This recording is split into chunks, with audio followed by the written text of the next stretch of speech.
La forêt tropicale humide recouvre 95% du territoire de la Guyane. Mais il existe un lieu exceptionnel où cette grande forêt a naturellement décidé de s'arrêter. À sa place, des dizaines de milliers d'hectares de savanes inondables, où même à hauteur d'homme, on peut observer la nature sur des kilomètres et contempler le ciel sans lever les yeux. Cette région de savane, située au nord-est de la Guyane, s'appelle Caux, K-A-W. La rivière de Caux est le seul moyen d'accéder à l'unique village de la région, qui s'appelle Caux lui aussi.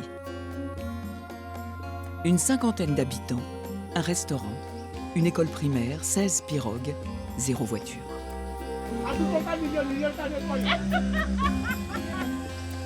La vie s'y déroule au rythme des tâches du quotidien et des activités sur la rivière.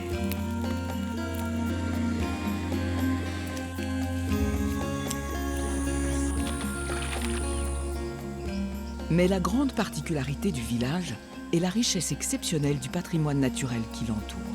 À Caux, les animaux sont partout, des sédentaires, des migrateurs, des raretés, des stars et même quelques phénomènes zoologiques. Sa faune et sa flore sont tellement précieuses qu'une réserve naturelle nationale y a été créée il y a plus de 20 ans.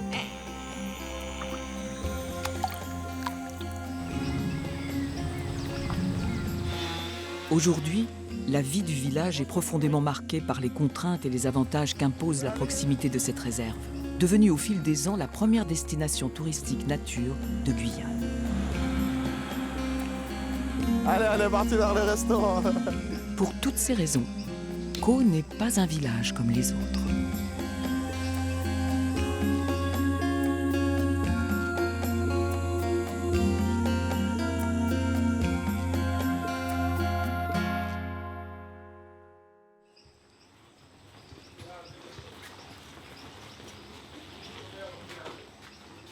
Alors, on va faire le jeu avec l'ardoise. Tu t'es entraînée à la maison, Isabella? Avec maman? Avec l'ardoise? Peut-être que pour mademoiselle, je vais lui laisser le livre. Ce matin, pour t'aider. dès 8 heures, les enfants de l'école primaire de Caux sont à pied d'œuvre. 7 élèves, de 3 à 11 ans, Bien. répartis en 3 classes, que Frédéric, l'instituteur, Très orchestre bien. d'une main de maître. Est-ce que tu peux? Elle a oublié sa gomme, elle chez elle. Ça, c'est la mienne, il faudra me la redonner. La technique consiste à occuper 2 classes avec des problèmes à résoudre pendant qu'on enseigne en direct à la 3e. Oui. Très bien. Continue. Attention, là, on lève la tête. Alors, comment s'appelle la première lettre, là, de vanille? On l'a dit hier. V. Ah, V. Mais ce matin, les enfants ont un peu de mal à se concentrer. Le village alentour est nettement plus bruyant que d'habitude.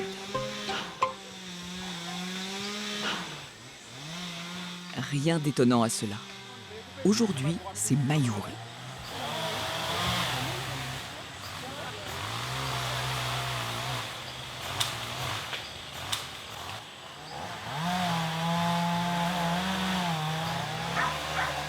Le Mayouri, c'est quelque chose qui a toujours existé. C'est tout un groupe de personnages, des connaissances qui se réunissent et puis tout le monde participe au nettoyage.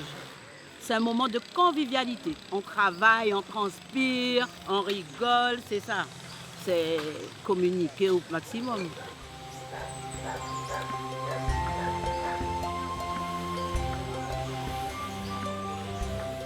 Si les rues de Caux sont entretenues par les services de la mairie, certaines propriétés privées sont à l'abandon.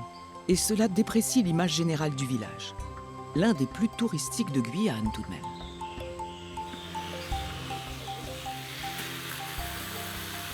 Vous savez que la nature a horreur du vide, donc tous les terrains de la commune, on a décidé de les nettoyer, d'embellir la commune. Là, on enlève juste ce qu'il y a au-dessus et le propriétaire fera le reste. Il a construit ailleurs. Au fil des décennies, malgré le développement touristique, la population de Caux ne cesse de vieillir et de diminuer. Pour Clarisse, la conservatrice de la réserve, le village a un rôle central à jouer dans la protection de la nature environnante. Toute son équipe, sans exception, participe au Mayouri. à commencer par Ronald, le chef des gardes, particulièrement concerné. Il y a cette lutte pour pouvoir créer un engouement sur le village pour que le village puisse se maintenir.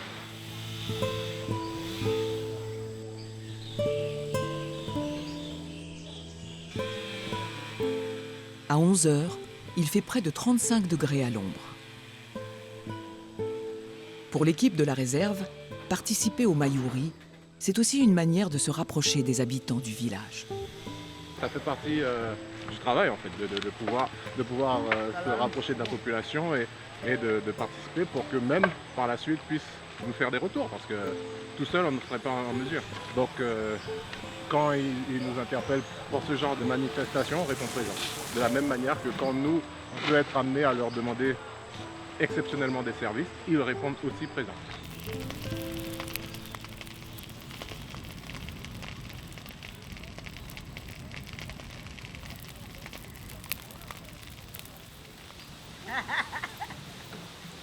Vers 13 h, une fois les 3 propriétés nettoyées, le Mayuri se termine par un bon moment de détente.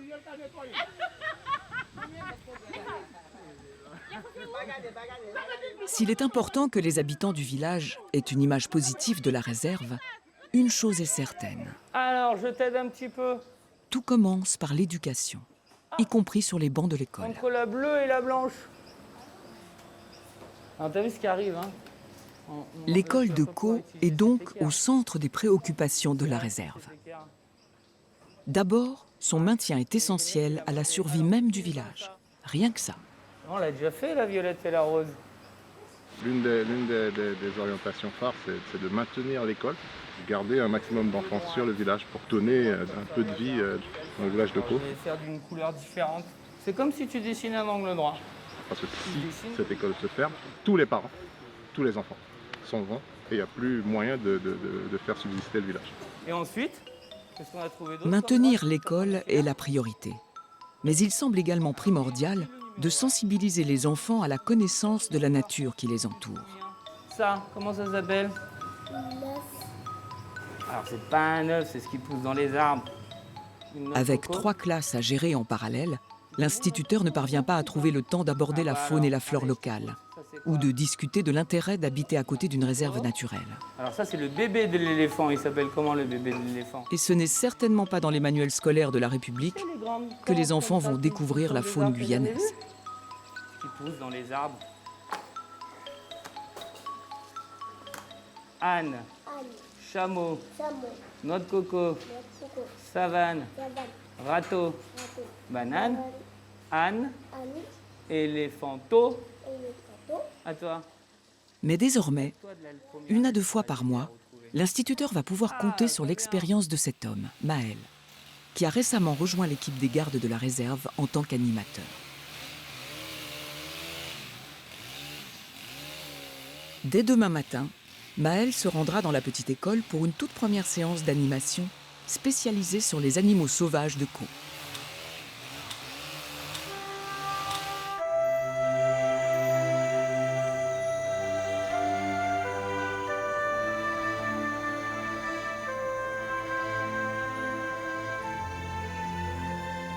À 14 h, le représentant local des chasseurs arrive par la seule route terrestre menant à Caux, qui s'arrête en bord de rivière au pied de la montagne Favard, à 10 minutes de pirogue du village.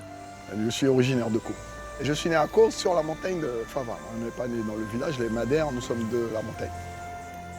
Carmélien habite la ville de Roura, à 50 km de là, mais revient souvent à Caux. L'homme est très attaché à la montagne Favard, qu'il a connue habitée et cultivée dans sa jeunesse, et qui abrite encore d'impressionnants vestiges datant de l'époque coloniale, où la région de Caux était abondamment exploitée.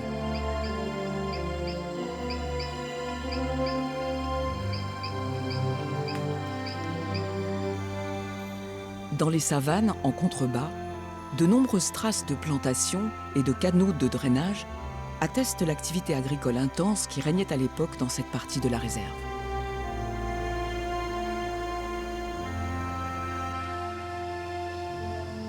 Carmélien descend d'une famille d'esclaves de Favard. Là, c'est le reste du cimetière. Hein.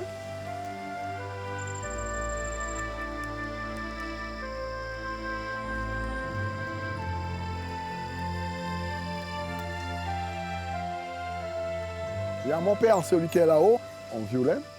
Et toute la famille Madère, en principe, sont là, dans le coin. Et là c'est sa sœur. Voilà. Carmélien est un fervent défenseur de la chasse traditionnelle guyanaise, qu'il pratique depuis son enfance dans la région de Caux. Le chasseur lui-même, c'est un protecteur de la forêt. Un chasseur. Moi, mon père, c'est ce qu'il nous a appris. Il m'a appris. On voit les animaux. Il y a les périodes où on peut les tuer, les périodes où on ne peut pas les tuer. On sait les périodes d'accouplement et la reproduction et tout ça. Pour Carmélien, la chasse perpétrée localement par les habitants de Caux n'a jamais porté atteinte à la biodiversité de la région. Il n'y avait pas de chasse intensive à des milliers d'animaux et à n'importe quel animal. Il fallait que l'animal, c'est un animal où on peut tuer dans telle et telle période. Dans la région d'ici, on fait la chasse, ce qu'on appelle à la piste, et puis la chasse de nuit qu'on fait en pleine forêt comme ça. Mais n'empêche, on fait avec la lampe frontale. Ça a toujours été. C'est pas facile. Et souvent, on va et puis on voit rien du tout. Pendant des siècles, Caux ne communiquait avec l'extérieur que par voie fluviale. Les habitants devaient descendre la rivière sur 50 km jusqu'à son estuaire, puis naviguer dangereusement sur la mer.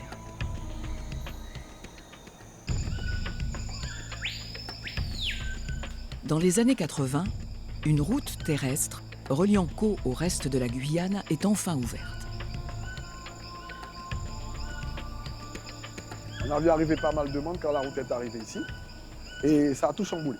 Parce qu'à 54 km de Cayenne, les gens ne pensaient pas qu'il y avait un si beau paysage. Et puis peuplé d'oiseaux, de gibier et de viande. Hein. Parce qu'en Guyane, on fait la différence entre les viandes à quatre pattes et le gibier qui est à plumes. Je vous dis, la route a ramené les chasseurs quand même, hein. Faut le dire. Le week-end, la rivière de Caux est régulièrement sillonnée par des pirogues de chasseurs extérieurs au village. Ce sont ces chasseurs-là qui le plus souvent sont suspectés de braconner dans les zones protégées de la réserve. D'où l'importance de multiplier les patrouilles de surveillance, comme celle qu'effectue en ce moment Clarisse, la conservatrice de la réserve, accompagnée de Fran, sur la rivière Gabrielle à 30 km de là.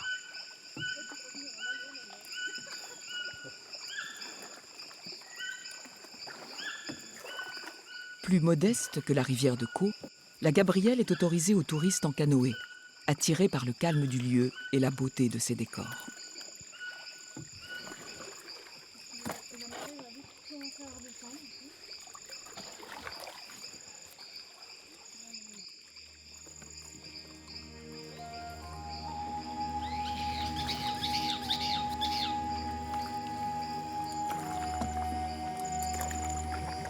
Malheureusement, les gardes déplorent régulièrement des manquements aux consignes de respect de la nature.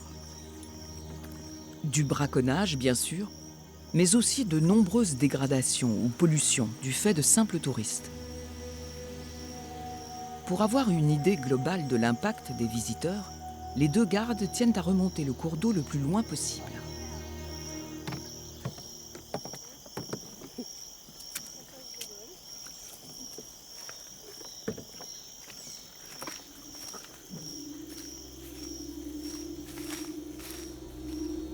Quelques instants plus tard, Clarisse et Fran tombent sur les restes d'un campement illégal.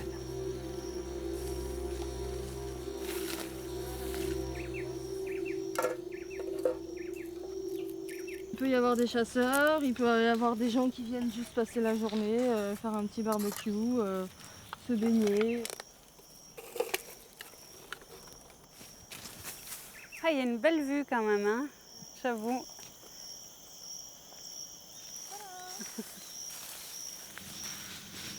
Donc voilà, ça c'est les déchets typiques.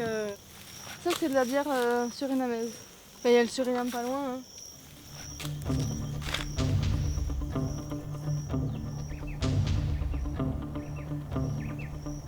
Retour à la civilisation. Mais pour Clarisse, la journée n'est pas terminée. À 22 h, elle a rendez-vous là-haut, dans la partie montagneuse de la réserve, pour une patrouille consacrée à la chasse nocturne en bord de route.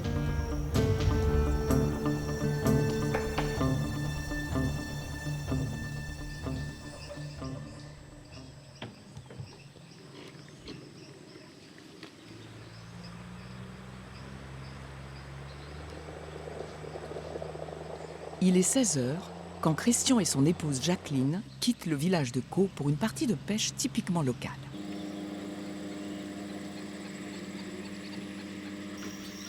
Le couple habite à l'année au village. Jacqueline est native de Caux. Christian, lui, est originaire de Cayenne. Il a travaillé 8 ans comme guide touristique dans la réserve avant d'intégrer l'équipe des gardes. Leur but ce soir est de rejoindre une zone de la rivière qui grouille d'un poisson très original, l'Atipa, à la fois phénomène zoologique mondial et star culinaire de Caux. Alors on va mettre les filets. Le seul souci qu'on peut avoir, c'est que dans la nuit, on peut avoir les caïmans qui vont passer dedans. Donc c'est pour ça que quand on met les filets, il faut bien aller avec des morceaux de bois, des bâtons pour bien piquer et pour les empêcher au fait d'emporter le filet. C'est le seul souci qu'on peut avoir, hein, mais après ça, normalement ça doit bien aller. L'Atipa, le voici.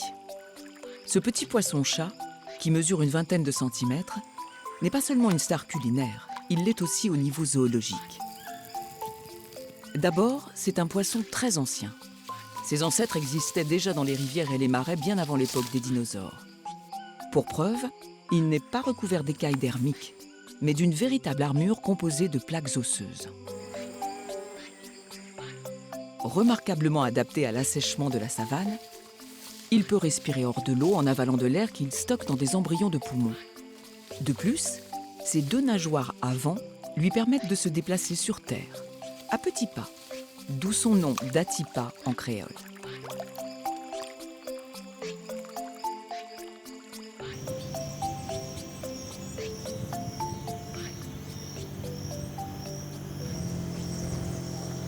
Il faut chercher les endroits où ça flotte bien. Tu vois que le poisson bouge. Voilà. La rivière de Caux est située à l'intérieur de la réserve, mais la pêche n'y est pas réglementée. L'Atipa vit dans les eaux vaseuses des berges. C'est là que Jacqueline s'apprête à déposer son filet de 70 mètres. C'est plus rassurant de mettre ces bouts de bâton qu'on enfonce dans la boue pour permettre le filet de rester à sa place et que les caïmans ne l'emportent pas. Ils viennent manger dans le filet, oui. C'est plus radical, c'est plus facile. Ils n'ont pas besoin d'aller chasser à ce moment-là. Mais oui, c'est seulement passer à table, quoi. Attends. Il est remonté encore. Pourquoi il a remonté? Il faut que ça descende. La dextérité de Jacqueline ne doit rien au hasard. Puis déjà, depuis petit, les parents, ils ne te laissaient pas pour qui que ce soit. Hein. Tu pars en pirogue avec eux. Hein. Les parents, c'est comme ça. Hein. Il fallait venir à la pêche avec eux. Déjà, il faut que tu apprennes, voir ce qu'ils font, pour que toi-même, demain, tu puisses reproduire la même chose. Donc, il fallait venir à la pêche, les aider. Mais on avait quand même nos moments hein, pour jouer. Mais il fallait aider les parents.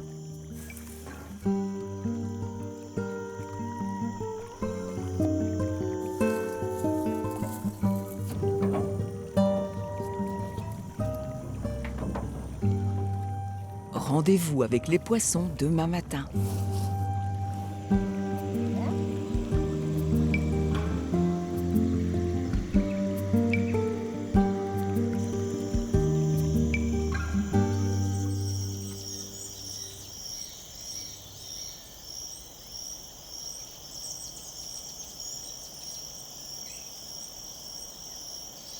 Non, le support, la fixation, regarde si c'est pas cassé.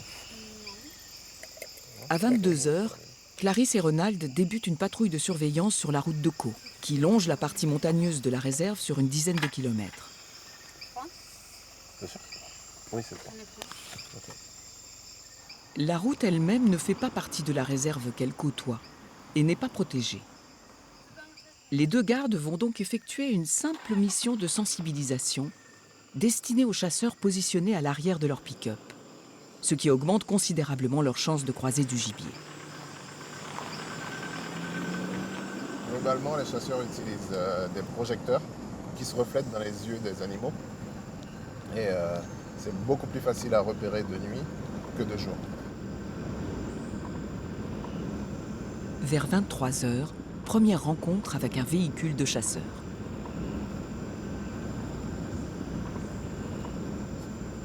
Oui, ce sont nos chasseurs. Il y a 2 personnes dans la cabine, un avec une frontale, et à l'arrière, il y a le chasseur qui balaye avec sa lampe les rebords, dans l'espoir de croiser un gibier, et bang, et il tire. Donc là, il tire depuis la voiture. Donc il chasse depuis la voiture. Les habitants de Caux chassent dans les zones autorisées autour de leur village et ne viennent jamais chasser sur la route. Nos 3 chasseurs sont d'ailleurs originaires de Cayenne. Ce sont des gens qui rentrent de la pêche sur le marais de Caux, qu'on avait déjà aperçu un peu plus tôt, et qui sont en phase de chasse sur la route. D'emblée, le chasseur défend le principe de cette chasse motorisée. Ça fait partie d'un loisir, en même temps une pratique coutumière ancienne en fait. Ça fait très longtemps qu'on fonctionne comme ça. Depuis qu'il y a les engins motorisés qui nous permettent d'aller loin et de nous faire comme ça. En elle-même, la chasse de nuit à la lampe frontale n'est pas interdite en Guyane, à condition de ne pas la pratiquer sur une route publique et encore moins à bord d'une voiture en déplacement. Ils n'ont pas le droit de chasser depuis l'arrière d'un pick-up avec un fusil sorti de son étui, armé et prêt à tirer. C'est dangereux pour toutes les personnes qui peuvent croiser, et pour eux-mêmes. C'est le code de la route, on n'a pas le droit de se retrouver à l'arrière d'une benne, à bord du 4x4. Le danger, il est pratiquement nul parce qu'on roule à 20 à l'heure. Donc, ouais, je suis bien installé, j'ai installé mon petit fauteuil. Donc, moi, je vois aucun danger là-dessus. Cette situation va cependant à l'encontre du code de la route et pourrait donner lieu à une contravention ordinaire. Nous, en tant que garde, nous n'avons pas la possibilité de les arrêter pour ça. C'est le travail de la gendarmerie. Mais par contre, on a le devoir de sensibilisation et de leur dire ce qu'ils ont ou non le droit de faire. Ronald et Clarisse ne croiseront que 3 véhicules de chasseurs. Certaines nuits, c'est plus d'une dizaine.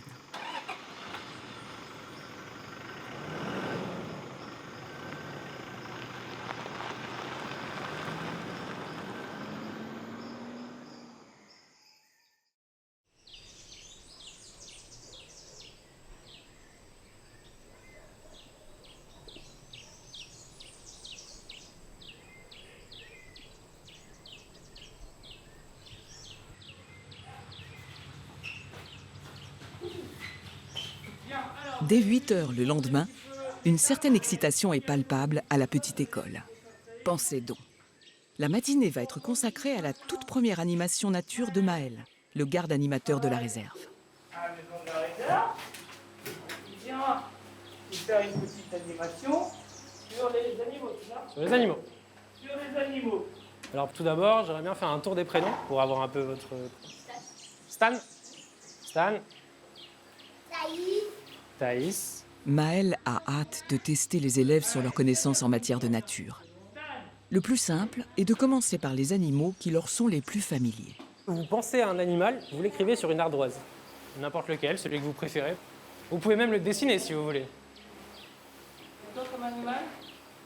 Alina ? Que c'est ? On a déjà une vache. On a une vache. On a déjà une vache ici. Là. Je montre à Maël. L'arrêt. 1, 2, 3, 4, 5, 6. Il en manque un. Ah ben on essaie de trouver un autre animal. Que la vache. Le verdict est sans appel. La grande majorité des animaux mentionnés par les enfants ne sont pas guyanais. Un dauphin. Bon, on en aura 8. Pour aller plus loin, Maël les questionne maintenant sur les oiseaux. Marquez quoi là ? Alors, quand je vous dis oiseau, vous pensez à quoi ? Un moineau ? Les enfants trouvent très vite des noms d'oiseaux locaux.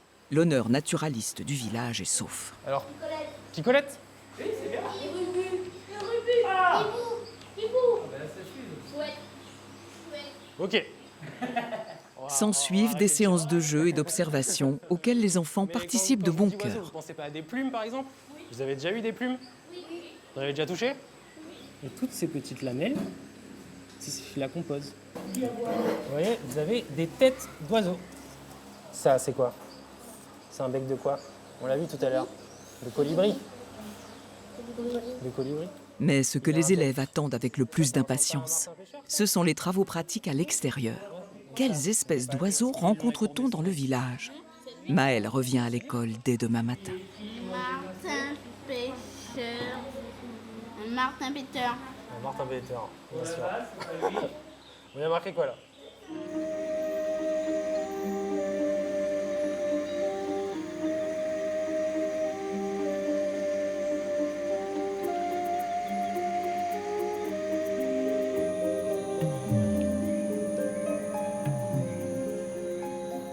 Il est 9 h. Jacqueline et Christian remontent la rivière de Caux en direction de leur filet. Salutations en passant à leur ami Olivier.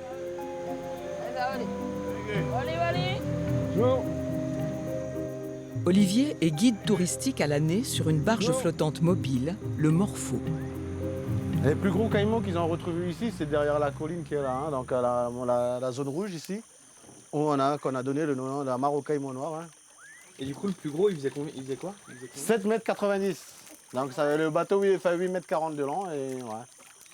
Originaire de Saint-Laurent-du-Maroni, Olivier est installé à Caux depuis plus de 10 ans.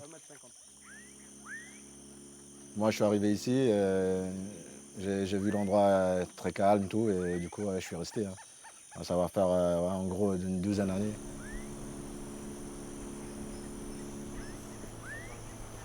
Son éducation, imprégnée de culture amérindienne, a largement contribué à l'orientation nature de son métier. Nous, on est trop dans la nature déjà. Hein. On grandit là-dedans et une fois qu'on voit que c'est bien, on s'y plaise et on reste. Hein. Olivier ne s'est pas installé à Caux par hasard. Le lieu est très porteur. C'est la 2e destination touristique de Guyane, la première en tant que destination nature. Et ici sur Caux, ça attire beaucoup de touristes, hein, c'est pour la faune et la flore. Hein. Sur le Morpho, on a plus de 3000 visiteurs par an qui viennent et d'autres prestataires aussi. Hein. On n'est pas les seuls, on est environ 7 prestataires qui tournent. Ici, on est dans la 3e plus grande réserve de France, hein, 94 500 hectares. Hein. Donc, elle est divisée en 3 parties. Donc, on a la carte qui est derrière. Donc, la partie rouge, c'est dédié aux scientifiques. Hein. Il faut être scientifique pour y accéder. Et la partie orange, c'est tout ce qui est activité humaine, donc tous prestataires, la pêche aussi, donc l'activité de pêche. Tout ce qui est partie verte, c'est dédié aux habitants de Caux, hein, pour la chasse, hein, pour ne pas les braconner un peu dans la réserve. Hein. Malheureusement, ça ne se fait pas, quoi, ça se respecte pas. Donc, ici, on est obligé de protéger. Hein. Il y avait beaucoup de braconnage auparavant et qu'aujourd'hui, ça a cessé un petit peu, mais il y en a quand même. La grande aigrette en vol. Vous avez vu? Hop. Ici, on a beaucoup d'oiseaux. On ne va pas les voir à la même période. Donc, on aura les oiseaux migrateurs qui vont venir en saison sèche et les oiseaux qui vont venir en saison des pluies. Vous avez vu à droite? Un martin pêcheur.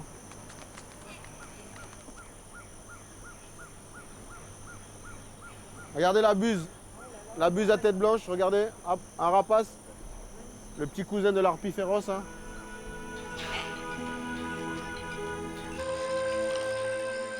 Pour les amateurs d'oiseaux, Caux n'est rien moins qu'un paradis. Pas moins de 535 espèces ont été répertoriées dans la réserve.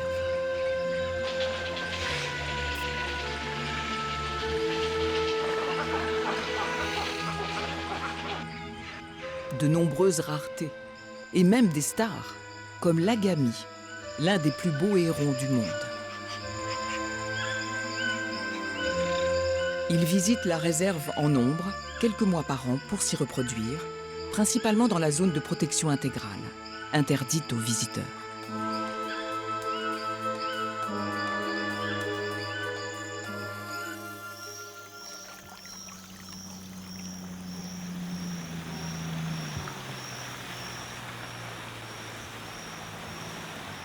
Après un quart d'heure de trajet, Jacqueline et Christian retrouvent leur filet spécial à Tipa.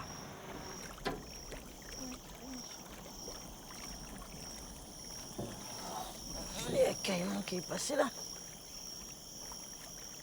Oh, on a carrément enlevé du truc pas coupé.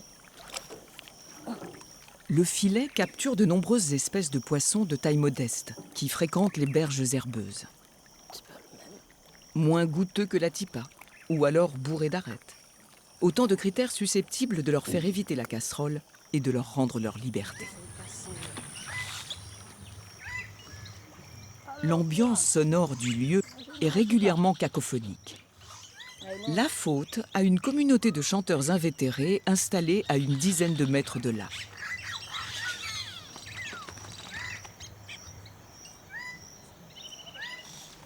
Les caciques culs jaunes n'installent leurs colonies qu'en lisière de forêt ou en bord de rivière et sont nombreux sur les berges de Caux. Leurs nids, en forme de chaussettes, demandent aux femelles 2 semaines de tissage assidu. Les concerts disharmonieux, eux, sont plutôt l'affaire des mâles.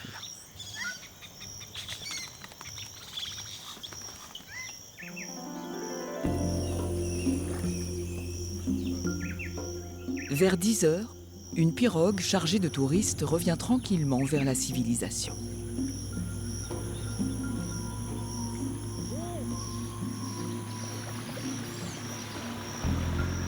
Les habitants de Caux détestent devenir la cible des appareils photo. Un souhait plutôt respecté par les visiteurs.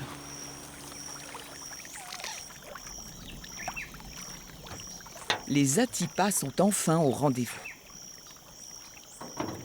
Ils sont même très nombreux ce matin.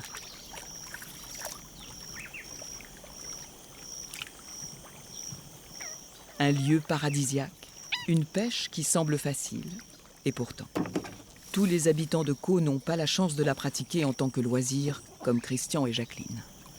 C'est vrai que les plus âgés, ils n'ont pas de grands revenus, donc. Et puis c'est vrai qu'ici, le travail n'est pas facile. Donc ce qui travaille, bon, ça va. Ce qui a un peu de revenus, ça va. Mais ceux qui n'ont pas, ben, ils sont obligés de trouver une solution pour subvenir à leurs besoins. On est obligé d'aller à la pêche pour tenir quelques poissons. À 9 heures, le filet a permis de capturer plus d'une trentaine d'atipas. Pour Jacqueline, c'est la preuve même que le petit poisson n'est pas en situation de surpêche. C'est un poisson que j'aime bien. J'ai mangé ça depuis toute petite. Puis c'est bon à la consommation, il faut manger du poisson. On peut le faire, c'est comme tous les poissons, hein, boucané, au curry, lait de coco, pimentade. Qu'est-ce que j'ai oublié? On peut faire une friture. Pour l'heure, Jacqueline n'a pas encore décidé de quelle manière elle va les cuisiner.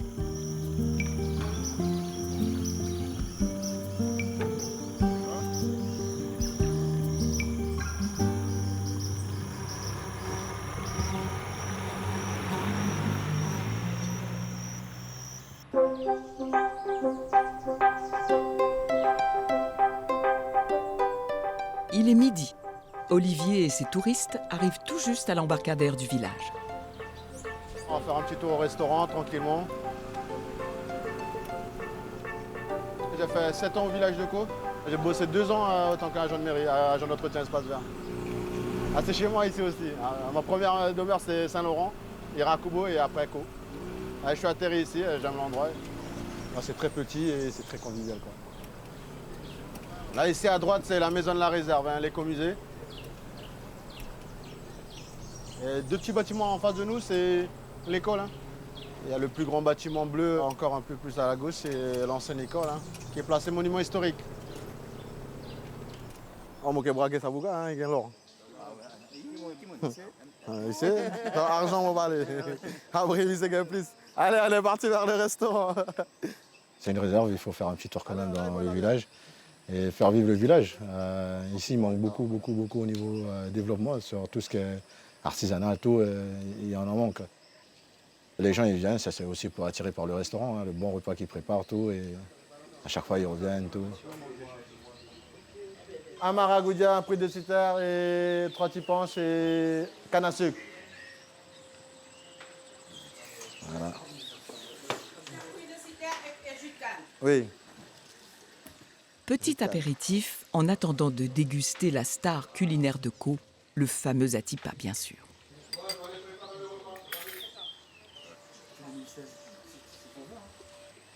Waouh!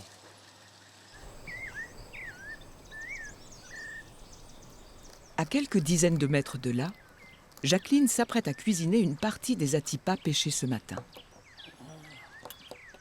Elle a finalement décidé de les boucaner. Donc la marinade, ce sera pour après. Déjà là, il faut faire le découpage. Ça, c'est vraiment une armure. Hein.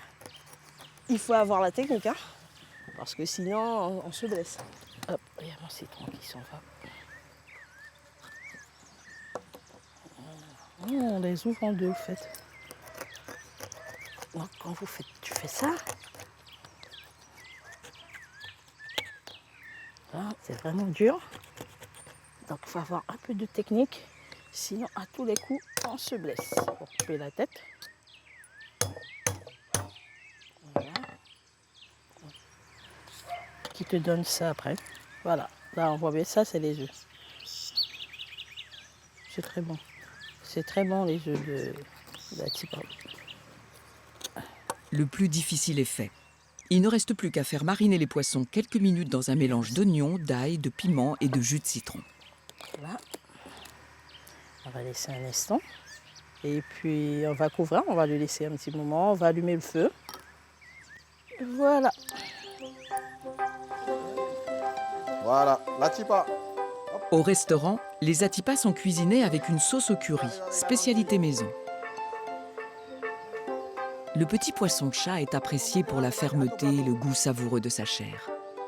Une fois cuite, sa carapace osseuse est facile à retirer et les arêtes ne sont pas nombreuses et faciles à extraire. Un vrai régal. Dans moins d'une heure, Olivier et ses convives repartiront pour une nouvelle virée sur la rivière. J'y ai dit à ton...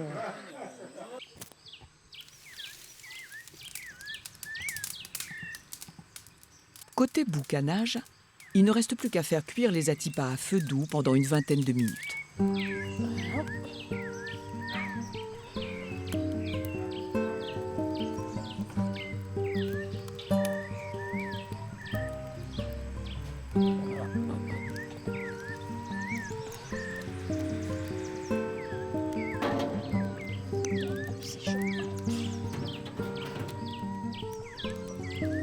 Mais aujourd'hui, Christian n'a même pas le temps d'attendre la fin de la cuisson. Une double mission dans la réserve l'attend. Il ne rentrera que tard cette nuit.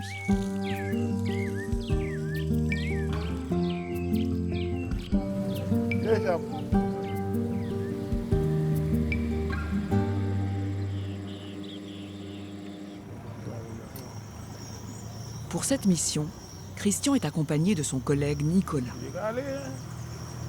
Les deux hommes sont les seuls gardes de la réserve qui habitent à l'année au village.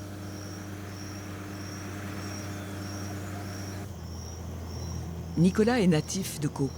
Il est garde depuis la création de la réserve en 1998 et en connaît tous les recoins.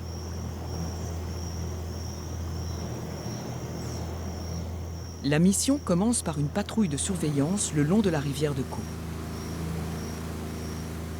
Ces patrouilles sont quasi quotidiennes et doivent couvrir chaque semaine les 70 km de la rivière.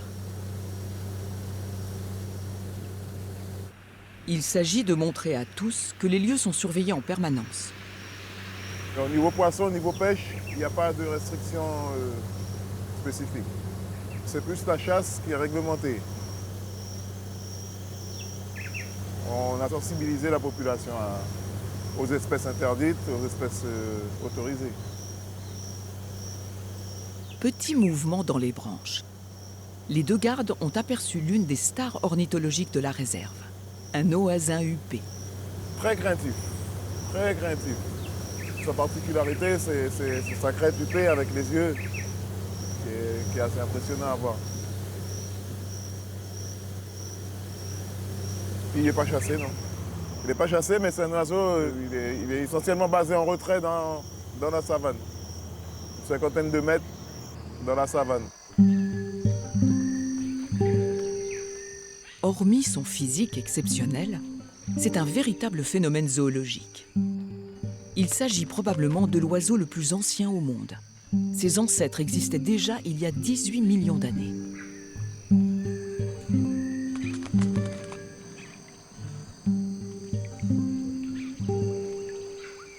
Il ne ressemble à aucun autre. Il digère les feuilles coriaces qu'il consomme grâce à un jabot qui pèse le tiers de son poids, dans lequel la cellulose est digérée par fermentation bactérienne, exactement à la manière du bétail et autres ruminants. D'où son surnom de vache volante.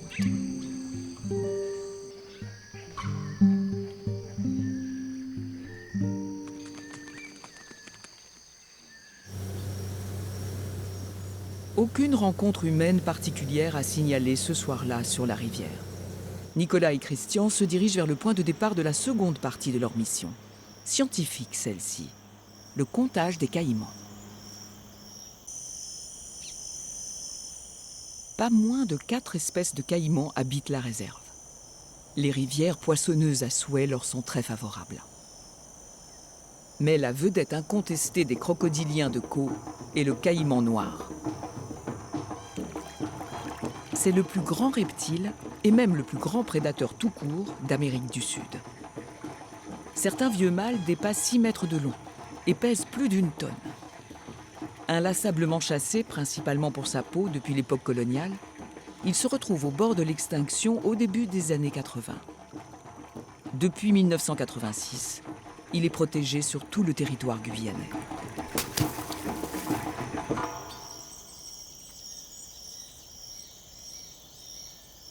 Avec la réserve de Mamirawa au Brésil, la réserve de Caux abrite les plus gros spécimens de caïmans noirs de toute l'Amazonie.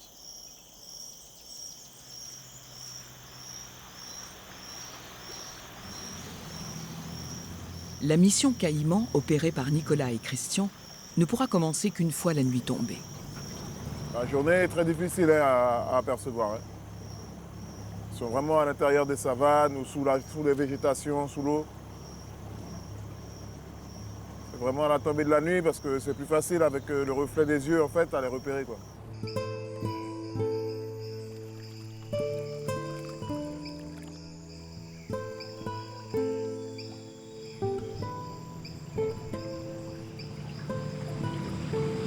La technique, c'est d'avoir l'objectif de la frontale en fait, toujours aux abords, sur les berges, afin de pouvoir repérer. Si on voit, ça fera un point lumineux rouge, 1 ou 2 points, ça dépend si c'est vraiment un caïman.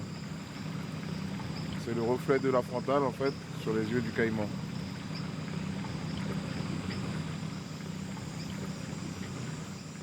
Le comptage mensuel des caïmans le long de la rivière de Caux a débuté dans les années 2000, peu après la création de la réserve. Devant à gauche.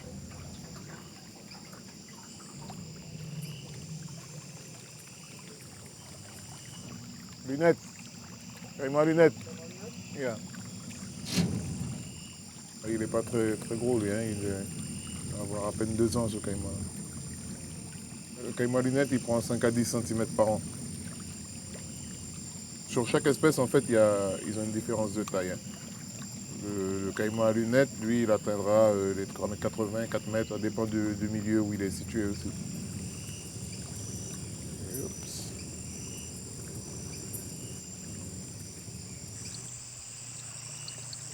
Au fil de l'eau, les 2 gardes ne rencontrent quasiment que des caïmans à lunettes, de loin les plus nombreux, suite à la quasi-disparition des caïmans noirs à la fin du XXe siècle. Lunettes, toujours, un petit peu plus costaud. Non, c'est un noir. Caïman noir. Caïman noir.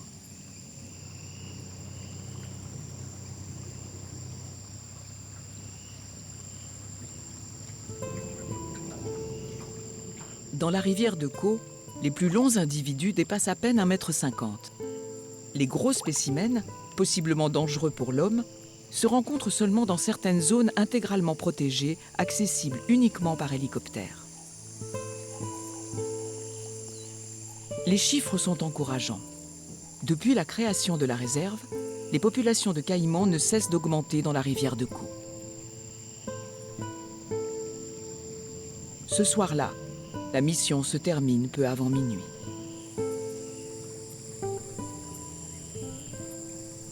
Ouais, ça fait la mal.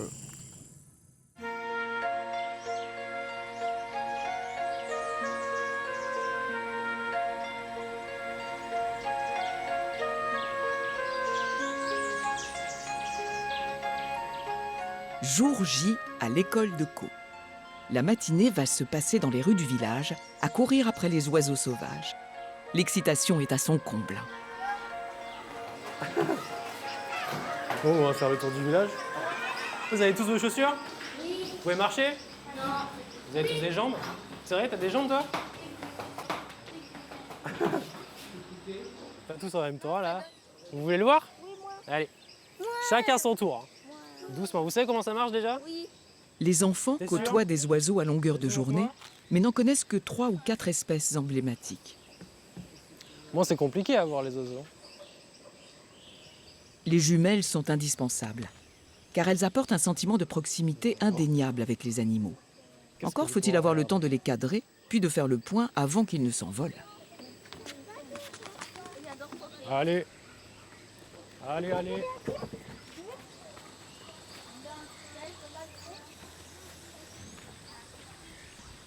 Alors, vous en voyez là ou pas? On les voit pas, mais on les entend. Vous savez qu'on les voit le mieux? Quand on n'est pas spécialiste, le plus facile, c'est d'observer les câbles électriques. Ils sont où là? Ils sont où? Ils sont où? Ah, il y en a un là-haut. Alors, il est comment son bec? Ceux qui le voient, il est comment son bec? Là-bas. T'as besoin de jumelles pour voir le... Il existe pourtant à Caux un endroit où les oiseaux sont toujours très nombreux. Cela se passe à proximité de la maison de Thaïs. Il n'y en a pas à côté de votre maison? Il n'y a pas des nids à côté de votre maison? Il y a quoi? Il y a plein d'oiseaux. Ouais, ça fait beaucoup de bruit en plus, non? Un immense manguier abrite une colonie de caciques culs jaunes, aussi bruyants que leurs compères de la rivière. Vous les voyez là? Vous voyez leur nid? Oui, ils ressemblent à quoi leur nid?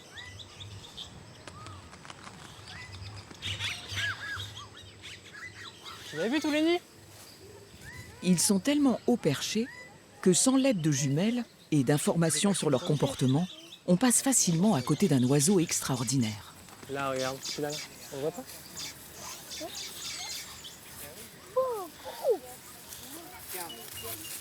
Là, on va bien voir. En Guyane, les caciques culs jaunes colonisent des grands arbres dans de nombreux villages.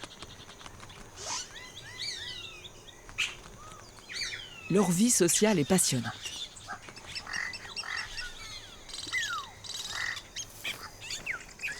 Les femelles occupent quasiment tous les postes de travail.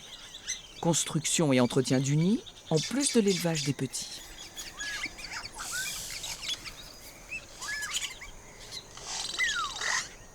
Les mâles, eux, passent le plus clair de leur temps à pérorer face à leurs semblables afin de les tenir à distance de leurs femelles.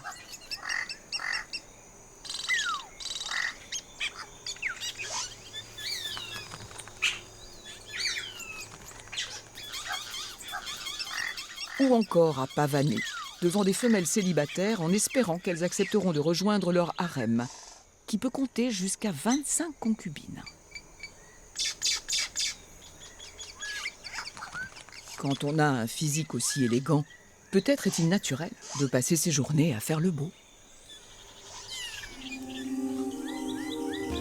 Oh, vous avez vu les yeux bleus sur les oiseaux ou pas? Ah, ils sont les yeux perçants, perçants bleus, c'est magnifique.